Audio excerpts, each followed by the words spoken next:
یہ تمہاری مادی آنکھ ہے، یہ نہیں اس کا ادراک کر سکتی، پا نہیں سکتی، لیکن وہ ہر ایک کو پا رہا ہے۔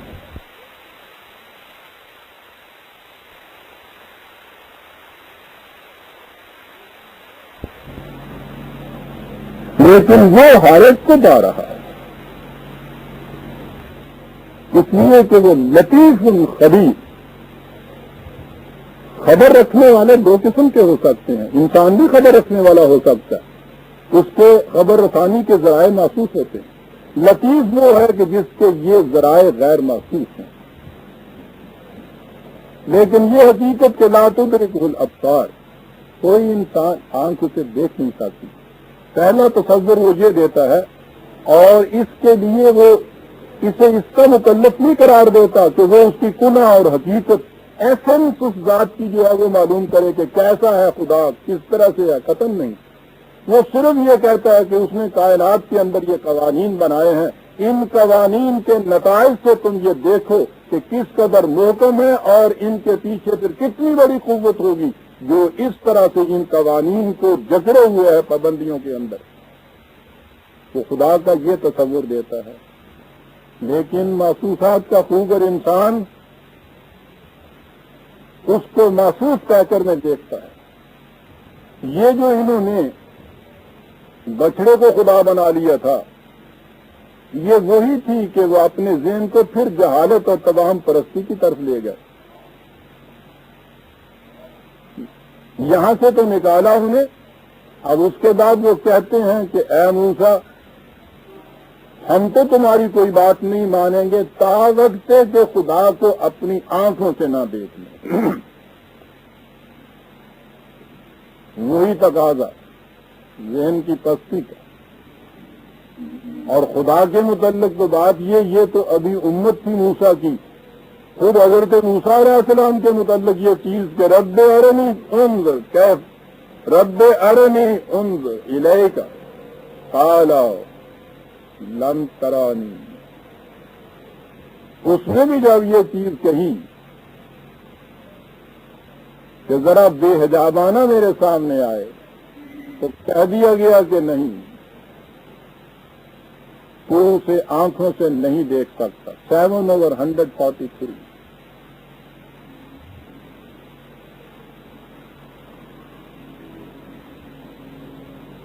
محسوس آنکھوں سے تو محسوس شے کو دیکھا جا سکتا ہے،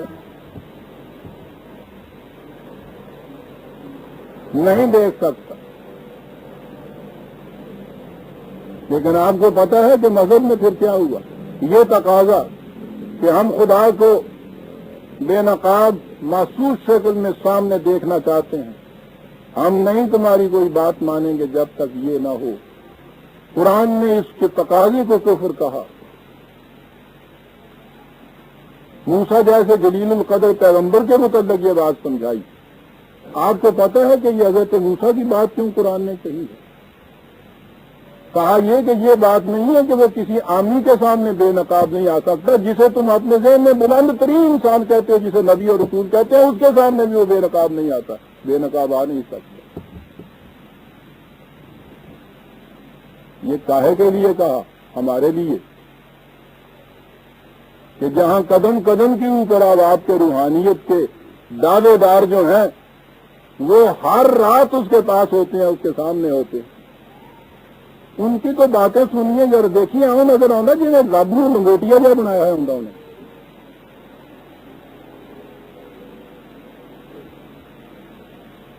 ہر رات اس کی محفل میں بیٹھے ہیں، باتیں ہو رہی ہیں، تقاضے ہو رہے ہیں، سب کچھ ہو رہا ہے۔ کہا جا رہا ہے کہ رات جائیں گے تو وہاں سے یہ کرا لائیں گے، یہ سب کچھ ہوتا ہے۔ حتیٰ کہ یہ کیفیت پھر اس کے بعد جب اور آگے بڑھتا ہے نا، یہ تو مدارج ہے نا، تو وہ پھر دن بھر کے یہاں سے عرضیوں کے کاغذات لے جاتے ہیں، اور وہاں جا کے پھر وہ اللہ میاں سے اس کے اوپر دستخط کراتے ہیں۔ وہ جیسے ریڈر پیش کرتا چلا جاتا ہے نا، وہ رکھتے جاتے ہیں، دستخط کرتے چلے جاتے ہیں، حتیٰ کہ دستخط کرتے وقت وہ سرخ روشنائی کا جو وہ قلم ہوتا ہے وہ قلم چھڑکتا ہے اللہ میاں. قلم چھڑکتا ہے تو ان کے کرتے کے اوپر اس کے چھینٹے پڑ جاتے ہیں. وہ صبح لا کے دکھاتے ہیں اور پھر اسے میوزیم میں رکھا جاتا ہے اپنے ہاں.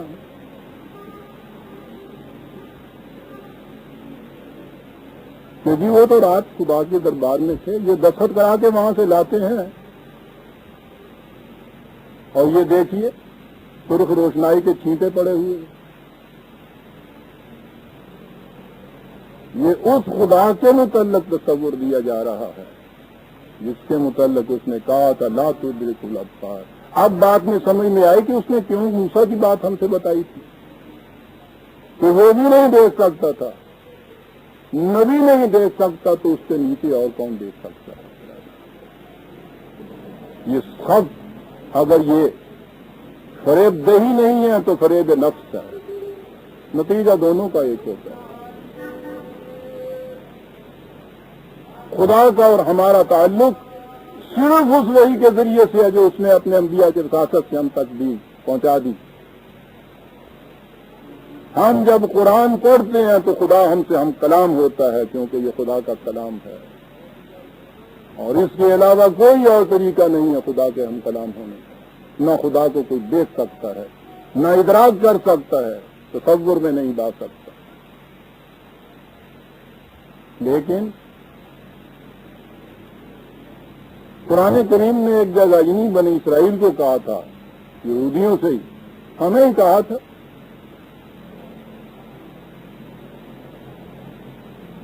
یہ تو گل سن نوئے تو کن کر. وہ اس انداز سے بات کرتا ہے قرآن.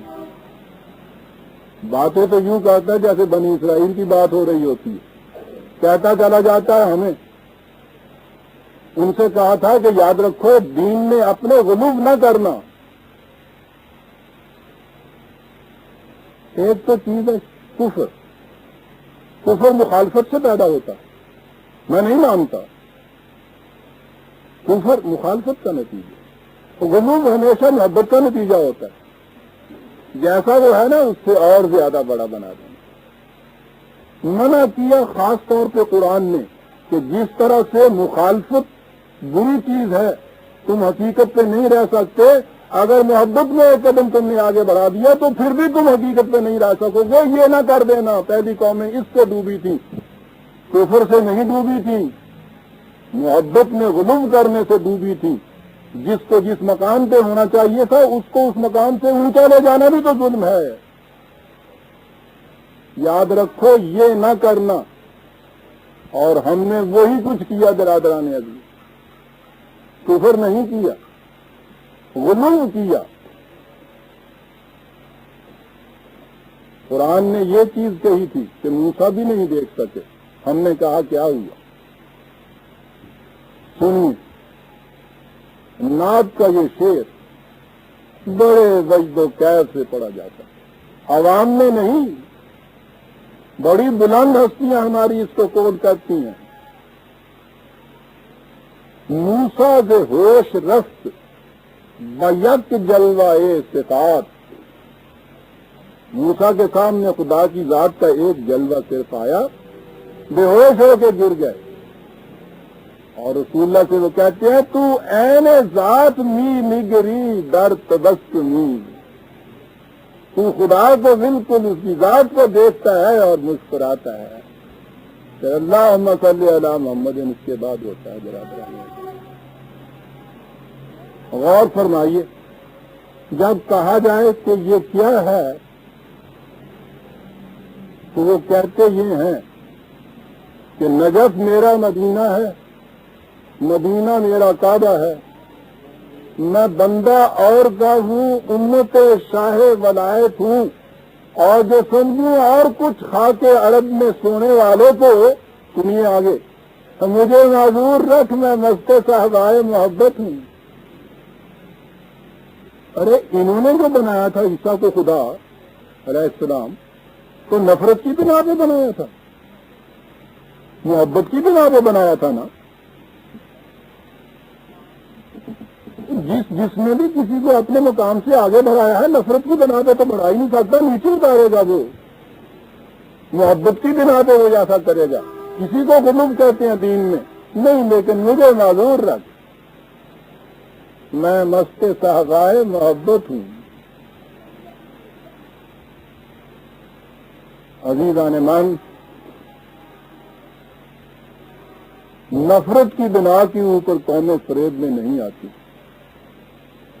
معاذ اللہ حضور نبی اکرم صلی اللہ علیہ وسلم کی شان اقدس میں ذرا سی گستاخی بھی کوئی کرے، ایک سیکنڈ کے لیے ہم برداشت نہیں کر سکتے۔ ہم اپنی جانیں دینے کے لیے تیار ہو سکتے ہیں، لیکن ان کو ان کے مقام سے آگے بڑھا کے کہتے چلے جائیے کہ وہی جو مصطفی عرش ہے خدا ہو کر اتر پڑا، وہ مدینے میں مصطفیٰ ہو کر، ہر طرف سے پھول برسیں گے آپ کی۔ کہتے چلے جائیے کہ اگرچہ ظاہر میں وہ عرب ہے مگر حقیقت میں عین رب ہے۔ واہ واہ واہ واہ، کیا نقطہ پیدا کیا، عرب عین رب۔ یہ کیا ہے؟ غلو دین میں مست صحبائے محبت ہوں۔ قوموں کی تباہی برادران عزیز نفرت کے ہاتھوں نہیں آتی۔ یہ جو شدت و جذبات جس کا نام آپ نے محبت غلطی سے رکھ لیا ہے، غلو ہے دین کے اندر۔ اور جتنے آپ دیکھیں گے روحانیت کی سیڑھیوں میں یہاں سے وہاں تک، وہ آپ کے غلو کا نتیجہ ہوتا ہے جو ان کو یہ مقام دیے جاتے ہیں۔ وہ کہنے والا تو اپنے لیے کہہ گیا تھا، انما انا بشر مثلکم،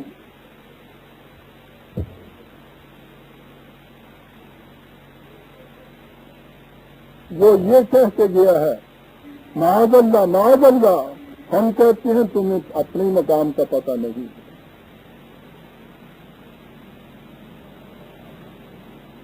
تو عین رب ہے۔ ہمارے ہاں بڑے زور شور سے کہا جاتا ہے، اس سے کوئی گرفت نہیں ہو رہی، کوئی تھوڑا نہیں گھونٹ رہا، کہیں ہمیں کبھی نہیں آتی، کہیں ارتاس پیدا نہیں ہوتا، کہیں اشتعال پیدا نہیں ہوتا۔ اس دل میں نرمی کیسے جذبے پیدا ہوتی، ابلیس اپنا کام کر جاتا۔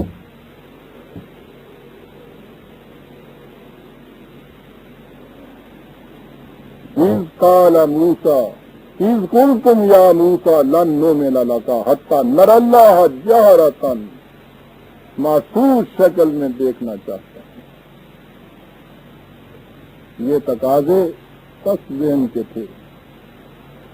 یہ بات شاعری ہے، قوموں کو شاعری تباہ کرتی ہے جب وہ کہتا ہے کہ کبھی ہے حقیقت منتظر نظر آ لباس مجاز میں، کہ ہزاروں سجدے تڑپ رہے ہیں میری جبین نیاز میں، یعنی جب لباس مجاز میں نہیں آئے گا تو سجدہ ہی نہیں کروں گا۔ نہیں عزیزان مان، مینا سزد خدائے رہا، خدا ہے، انسان ہے۔ قرآن فرقان ہے، یہ معیار ہے۔ جب اس نے کہا ہے کہ لن ترانی، نبی سے کہا ہے، تو غیر از نبی کے بیاض ساتھ سوال ہی نہیں ہے کہ لباس مجاز میں اس کو ہم دیکھ سکیں۔ خدا کا اور ہمارا یہ تعلق اور یہ ذریعہ ہے، یہیں تک قرآن میں جاتا ہے، اس سے ایک قدم بھی آگے آپ جائیں گے غلو ہو جائے گا دین کے اندر۔ عزیزان مان، کہا تقاضا انہوں نے یہ کیا، لیکن کیفیت کیا تھی؟ عجیب تقابل ہے قرآن کا۔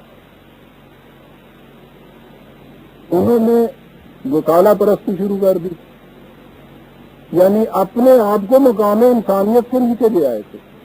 اور میں نے کہا ہے نا کہ ذہن انسانی اپنے پریمیٹو دور کے اندر فطرت کی کوئی قوت اس کے سامنے آئی، اس کے سامنے وہ جھکا۔ بادل گرجا، ڈنڈوت بجا لایا، بجلی چمکی، دیوی بنا دیا اس کو۔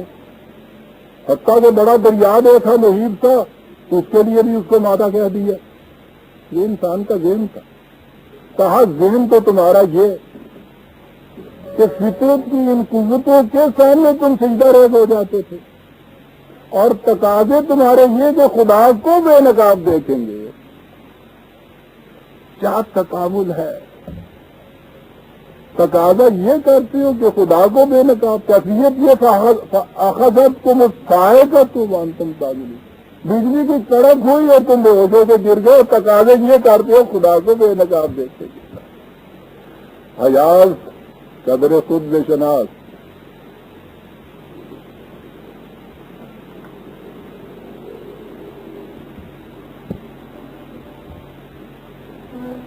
اقبال کے الفاظ میں بڑی عجیب بات کیا جاتا ہے، بعد میں نہ رسیدی خدا کے میں ہوئی.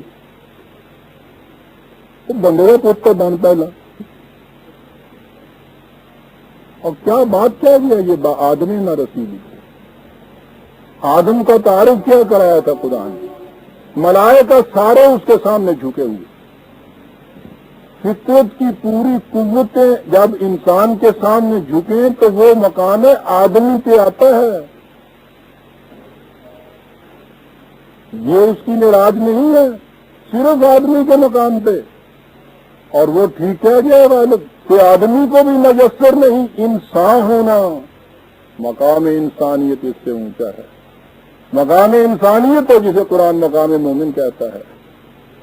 فطرت کی ساری قوتیں اس کے سامنے جھکیں تو یہ پھر مقام آدمیت پہ پہنچا. اور فطرت کی قوتوں کا سارا سرمایہ لے کے خدا کی توحید کے سامنے جھک گیا، مقام انسانیت پہ پہنچ گیا. برادران، دنیا کی بڑی بڑی قومیں جن کو ہم سمجھتے ہیں کہ دنیا میں بڑے عروج پہ پہنچی ہیں، زیادہ سے زیادہ مقام آدمیت پہ پہنچی ہوئی ہیں. عزیزان من، مقام مومن کا اندازہ کیا ہو سکتا ہے؟ حضرت الصاعقۃ وانتم تنظرون، سامنے دیکھ رہے تھے کہ بجلی ہے. کیا بات ہے انتم تنظرون کی؟ ہم دیکھے خدا کے متعلق تو تمہیں پتہ ہی نہیں چل سکتا کہ وہ کیا ہے. دیکھی ڈالی ہوئی چیز سامنے چمک رہی ہے اور اس سے تمہاری یہ کیفیت پیدا ہو گئی. ظرف تمہارا یہ مانگتے ہو، یہ ذرا اپنے آپ کو نیچے تو لے جاؤ. ان کو تو اپنے ساجد کام از کم بناؤ پہلے، پھر آگے بات کرنا ہمارے ہاں آنے کی. وانتم تنظرون ثم بعثناکم من بعد موتکم لعلکم تشکرون. ہمارے عام تراجم میں تفسیروں میں پھر یہاں وہی بات ہو گئی. موت کو ڈیتھ کے معنی میں لے لیا گیا. کبھی موت جو ہوتی ہے، کہا یہ کہ پھر وہ سارے مر گئے تھے، پھر وہ مرنے کے بعد خدا نے پھر ان کو اٹھا دیا. لعلکم تشکرون. میں نے عرض کیا تھا قرآن عربی زبان میں نازل ہوا ہے، زبان انسانوں کی ہے. اس لیے جو حقائق بھی اس میں بیان ہو ان کے لیے دیکھنا یہ چاہیے کہ زبان کے اندر، محاورہ عرب کے اندر ان چیزوں کو کیسے استعمال کیا جاتا تھا، اس کی روح سے معنی متعین ہوتے ہیں. یا پھر یہ دیکھو کہ قرآن نے دیگر مقامات کے اوپر کس طرح کسی لفظ کو استعمال کیا ہے. موت اور حیات، ٹھیک ہے، یہ جسے فزیکل ڈیتھ کہتے ہیں اور فزیکل لائف کہتے ہیں، یہ موت اور حیات ہے. ان معنوں کے اندر بھی یہ لفظ استعمال ہوا ہے، قرآن کے اندر بھی آیا ہے. لیکن ہر مقام پہ یہی بات نہیں ہے. روز مرہ صبح سے شام تک ہم یہ الفاظ بولتے ہیں تو تنقید موت پہ گئی، موت تاری ہو گئی. بات سن، زندگی کہیں نظر نہیں آتی. زندہ قوموں میں اس کا شمار نہیں ہو سکتا. یہ نہیں مانے کہ قبرستان میں جا لیتے ہیں. یہ سارے صبح سے شام تک ہم یہ الفاظ استعمال کرتے ہیں. عربی زبان میں بھی یہ الفاظ اس طرح سے استعمال ہوتے ہیں. خود قرآن کریم میں یہ الفاظ استعمال ہوئے. قرآن کے متعلق رسول اللہ صلی اللہ علیہ وسلم سے کہا گیا، سورہ یاسین، لِيُنذِرَ مَنْ كَانَ حَيًّا. تو اس قرآن کے ذریعے سے، یہ قرآن اسی کو خطرات سے آگاہ کر سکتا ہے، من کانا حیّن، کے جو زندہ ہے. اب ظاہر ہے کہ یہ تو ہے نہیں کہ یہ جا کے نبی اکرم صلی اللہ علیہ وسلم معاذ اللہ قبرستان میں بعض کہا کرتے تھے، ان سے کہا کہ یہاں نہیں وہاں جاؤ بستی میں، لیکن جنم ان کا ہے جس میں زندگی کی رونق ابھی باقی ہے، کوئی شرار زندگی اس کے جسد کے اندر باقی ہے، یہ اس کو صحیح راستے پہ لا کے زندگی کا مقام عطا کر سکے گا جو مردہ ہو چکے ہوئے ہیں، ان میں زندگی کا امکان ہی نہیں رہا ہوا۔ دوسری جگہ کہا یا ایھا الذین آمنوا استجیبوا للہ وللرسول، اے جماعت مومنین لبیک کہو خدا اور اس کی رسول کی آواز کے اوپر، اذا دعاکم جب وہ رسول تمہیں دعوت دیتا ہے اس بات کی، لما یحییکم جو تمہیں زندہ کر دے گی۔ مومنین سے کہہ رہا کہ تو زندہ ہیں۔ پہلی ریفرنس 36/70، 36/70، دوسری ریفرنس 8/29، 8/29۔ لبیک کہو اس کی اس دعوت کے اوپر، لما یحییکم جو تمہیں زندگی عطا کر دے گی۔ تو آپ نے دیکھا کہ یہاں زندگی اور حیات کے معنی کیا ہیں؟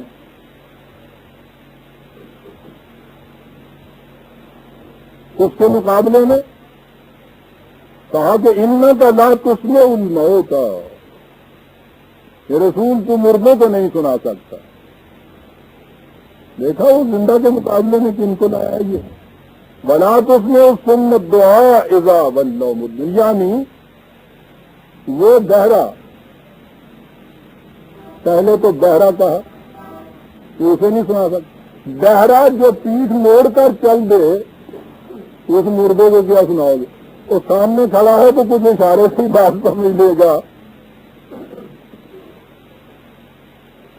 بہرا نپت اور بات جب کرنے لگو تو وہ پیٹھ موڑ کر چل دے، اسے کہا لا تسمع الموت، اس مردے کو کیا سناؤ گے تم؟ دیکھا عزیزان من، قرآن نے موت اور حیات یا ممات کن الفاظ میں استعمال کیا ہے؟ عربی محاورے کے اندر یہ چیزیں آتی ہیں۔ ماتت الریح وہ کہتے ہیں جب ہوا ساکن ہو جائے، اس میں حرکت نہ رہے۔ ماتت النار کہتے ہیں جب آگ مان پڑ جائے۔ ثم بعثناکم من بعد موتکم، جب تمہاری حرارتیں مان پڑ گئیں، جو تمہاری حرکت جو تھی اس میں سکون آ گیا، یہ کیفیت تمہاری پیدا ہو گئی۔ بعثناکم، بعثا کے معنی اٹھانا ہوتا ہے، اس کے بنیادی معنی ہوتے ہیں کسی کی آزادی کے راستے میں جو موانع ہو ان کو اڑا دینا تاکہ وہ آگے چلنے کے قابل ہو جائے۔ سنگ راہ کو راستے سے ہٹانے کے معنی میں یہ لفظ آتا ہے، غلامی کی زنجیریں توڑنے کے معنی میں یہ لفظ آتا ہے۔ تو آپ کو پتا ہے یہ باس پارٹی ہے وہاں،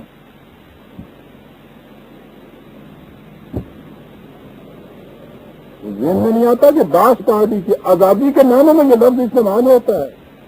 باسا کے معنی ہوتا ہے کہ ہر وہ شے جو کسی کے آگے چلنے کے راستے میں رکاوٹ بن جائے اس کو ہٹا دینا۔ ثم بعثناکم من بعد موتکم، ان تباہم پرستیوں سے تمہاری حرکت رک گئی تھی، ہم نے ان موانع کو دور کر دیا اور پھر تمہیں چلنے کے قابل بنا دیا۔ لعلکم تشکرون، تاکہ تمہاری محنتیں بھرپور نتائج پیدا کریں۔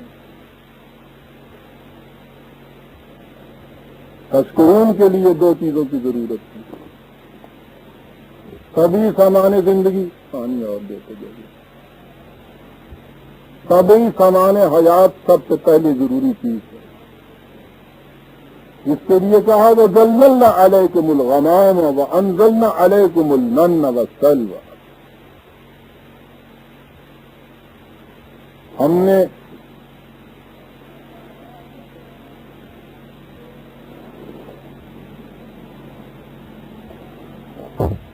اس علاقے میں جہاں چٹانیں تھیں، بنجر زمین تھی،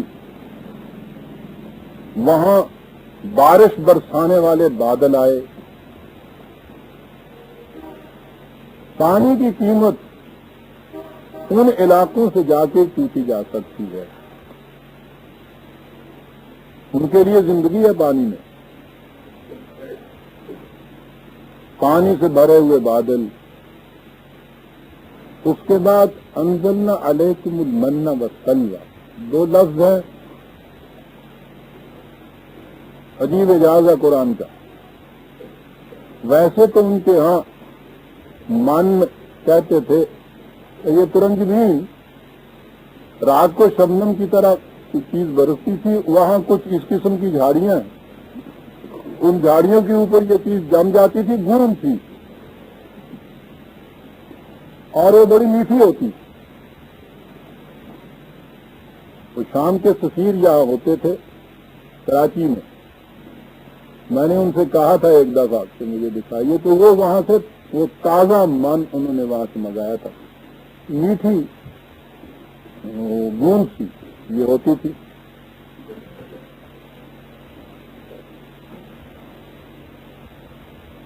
ہمارے یہاں سے ترنجبین کہتے ہیں.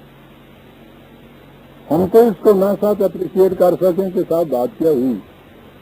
یہ ان لوگوں سے پوچھیے کہ جنہیں کبھی سالن ہی نصیب نہیں ہوتا، کبھی کوئی پھل نہیں نظر آتا، اتنا ہی میٹھا جو ہے ان کے لیے بڑی چیز ہوتی ہے. قیدی سے پوچھیے کہ اتنا سا گڑ جو ہے کیا قیمت رکھتا ہے. من بس سلوہ کہتے ہیں کہ وہاں یہ جنگلی کچھ بٹیر کی قسم کے پرندے تھے، وہ وہاں تھے کھانے کے لیے. یہ دونوں نے اس سے محسوس طور پہ آتے ہیں، لیکن قرآن کا الفاظ ہے من و سلوہ.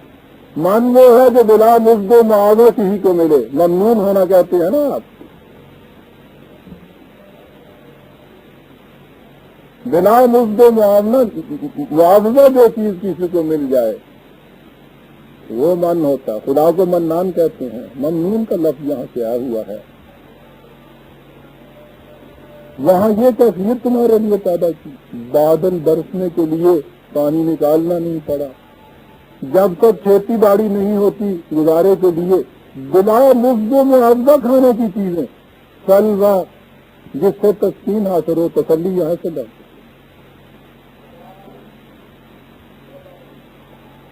اتنے وقت کے لیے یہ سامان تمہارا کر دیا، بڑا گیا ہے.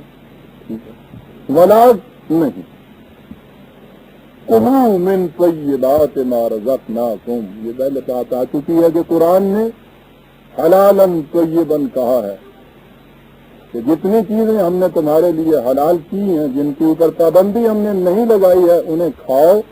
اور اس کے ساتھ طیب کا لفظ کیا ہے، ان میں سے جو خوشگوار تمہیں نظر آئے.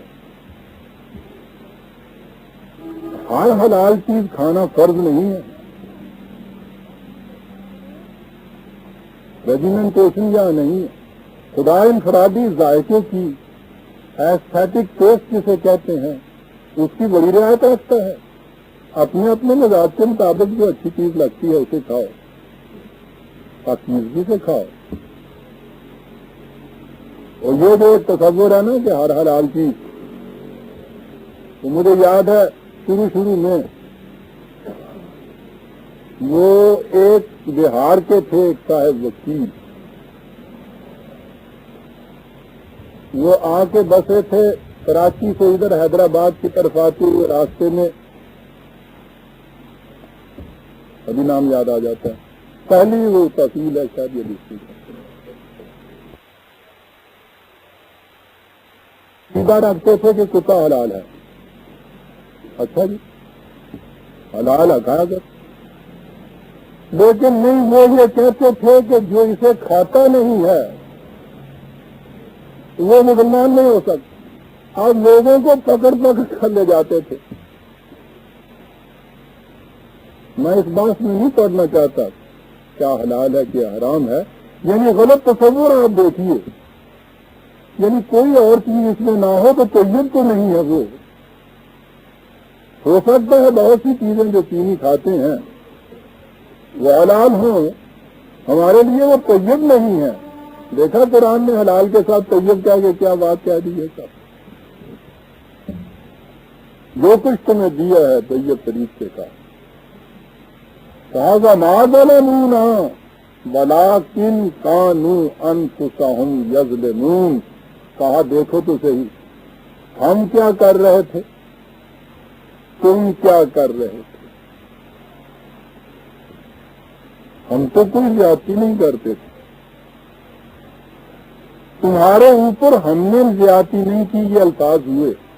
تم اپنے اوپر زیادتی کرتے چلے جاتے تھے، اپنے آپ کو اپنے مقام سے گراتے چلے جاتے تھے.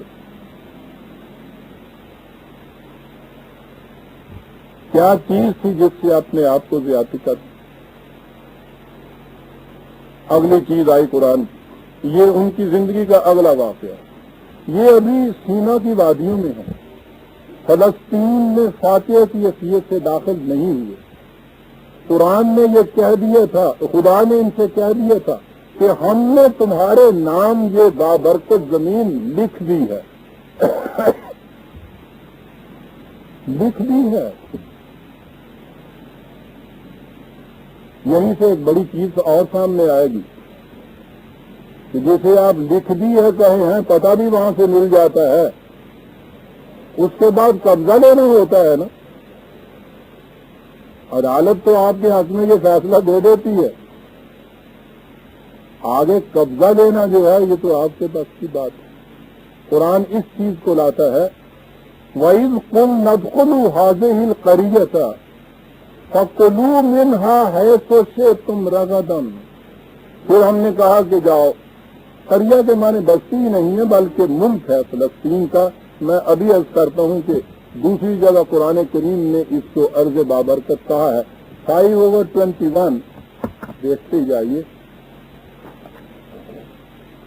یا قوم ادخلوا الارض المقدسۃ التی کتب اللہ لکم. ہاں وہ لفظ یہاں آ گیا. اس ارض مقدس میں چلے جاؤ، تمہارے لیے لکھ دیا گیا ہے. ہم نے کہا کہ جاؤ، اور اسے ارض بابرکت اور ارض مقدس کیوں کہا برادران عزیز؟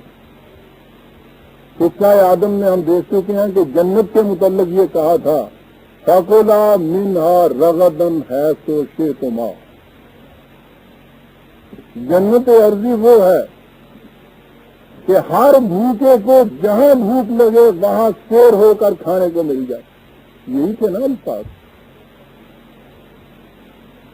اسے تو ہم نے سمجھ لیا کہ جی وہ آسمانوں کی کوئی جنت تھی. آپ دیکھتے ہیں وہی الفاظ ہیں فَكُلُوا مِنْهَا حَيْثُ شِئْتُمْ رَغَدًا. جس جنت سے نکالے گئے تھے آؤ تمہیں اس جنت کی بات یابی کا راستہ بتائیں. معصومی اور غلامی کی زندگی کے اندر جنت نہیں مل سکتی. فاتح کی حیثیت سے اس ارض مقدس میں چلو، وہاں ہوگا کیا؟ ہر بھوکے کو جہاں بھوک لگے گی شیر ہو کر کھانے کو مل جائے گا. اور اسی کو ارض مقدس کہا.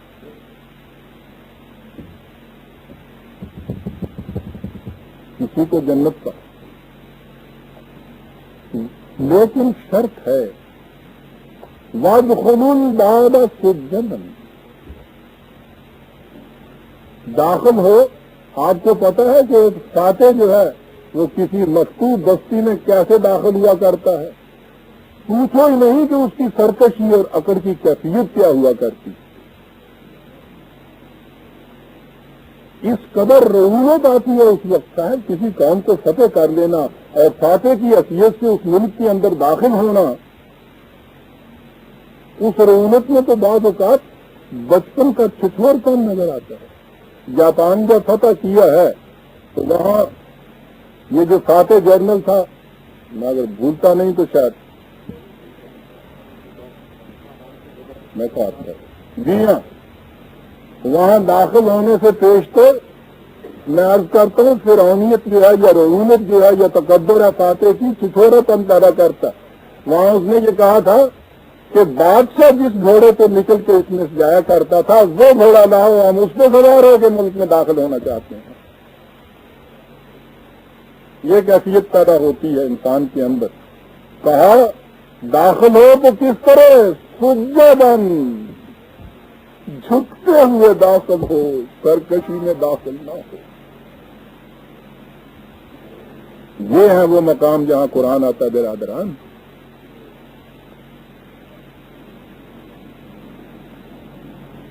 جھکتے ہوئے داخل ہو۔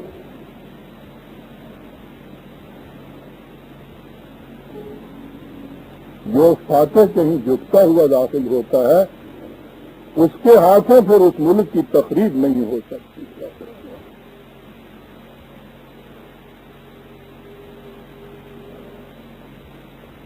اور وہیں یہ بات گنائی کہ جذبہ تشکر تمہارے اندر ہونا چاہیے تھا۔ وقولوا حطۃ،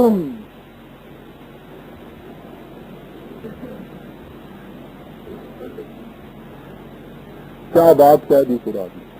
عام طور پہ اس کے ترجمے میں معنی ہوں گے کہ تم معافی مانگو خدا سے، معافی مانگو حطۃ۔ اس کے معنی ہوتے ہیں یہ ساری زندگی ان کی صحرا نوردیوں کی تھی، صبح کہیں شام کہیں مارے مارے پھر رہے ہیں، نہ بسنے کو گھر نہ کوئی سکون کا سامان۔ کہا حطۃ کے معنی ہوتے ہیں سامان سفر کا سواریوں سے اتار کر سفر کو ختم کر کے حضرت کی زندگی اختیار کر دینا۔ داخل ہو جاؤ اور پھر یہ کہو کہ اب ہمارا یہ جو دن رات کی صحرا نوردیاں اور دشت پیمائیاں تھیں، یہ زندگی ہمارے ہاں کی اب ختم ہو، اب ہم یہاں سکون سے بسیں۔ نغفر لکم خطایاکم، کیا بات ہے۔ اس دوران میں کئی صحابہ اور فروغ گزاشتیں بھی تم سے ہوئی ہوں گی یا ہو جائیں گی، ہوتی ہیں، انسان ہے، اجتہادی غلطیاں بھی اس سے ہوتی ہیں، صحابہ فروغ گزاشتیں بھی ہوتی ہیں۔ کہا کہ اگر فرعونیت کی بجائے رحومت کی بجائے جھکتے ہوئے چلو گے تو جو اس قسم کی صحابہ فروغ گزاشتیں ہوئی ہیں ان سے جو کسی قسم کا تمہارا نقصان ہوا ہے اس نقصان کو بھی ہم ڈھانپ دیں گے، اس کی حفاظت کا سامان تمہیں دے دیں گے۔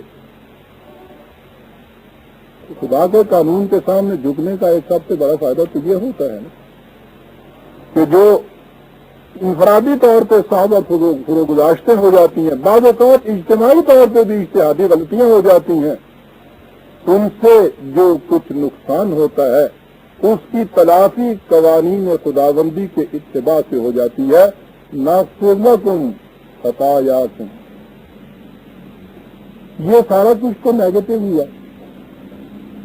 جو نقصانات تمہارے ہوئے ہیں ان سے سامان حفاظت ہم دے دیں۔ مغفرت کے معنی سامان حفاظت ہے برادران عزیز، یہ بخشش والی بات نہیں ہے۔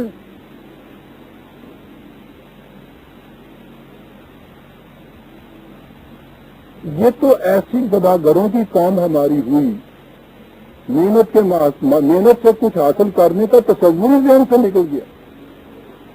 ہر وقت یہ بخشش مانگتے ہیں، بخش دے بخش دے، بخشیش میں دے رہے ہیں،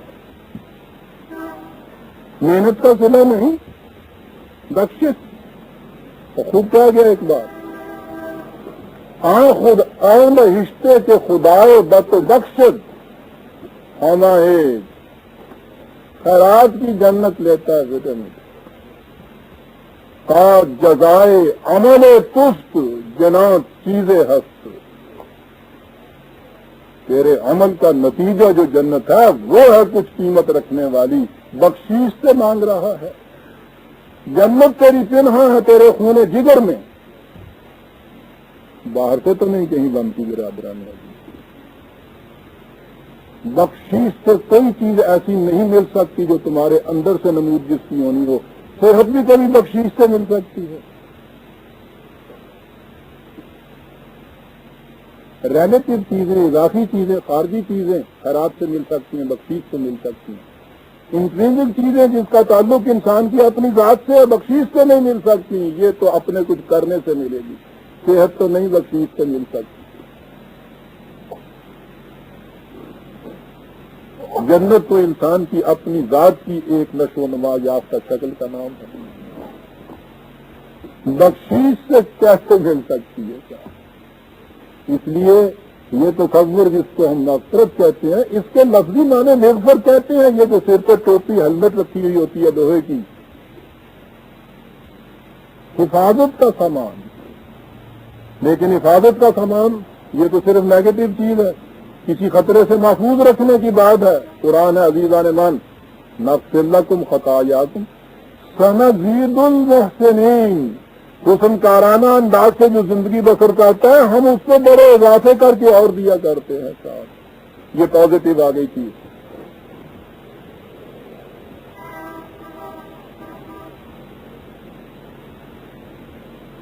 وقت ہو گیا عزیزان من،